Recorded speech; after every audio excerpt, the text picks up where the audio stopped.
Des centaines de voyageurs entassés au bord des voies, à la recherche d'ombre et de courants d'air. Leur train est immobilisé en pleine campagne, au nord de Lyon. Après 2 heures coincés à l'intérieur des wagons, le personnel de la SNCF vient finalement de les autoriser à sortir. Un soulagement, car dans les rames en plein soleil, la climatisation ne fonctionne plus.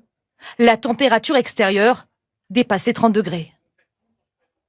Déjà, le fait d'être sorti à l'extérieur, c'est déjà bien. Ouais.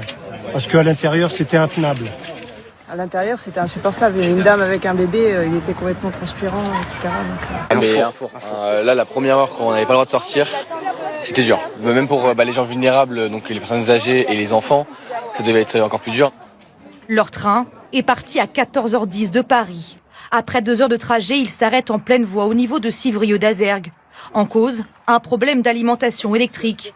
Impossible pour l'instant de savoir si la panne est liée à la canicule. Sur place, gendarmes et personnel de la SNCF tentent de rassurer des passagers inquiets. Donc on va rentrer à la maison ce soir. C'est où votre maison? Lyon? Toulon? J'espère.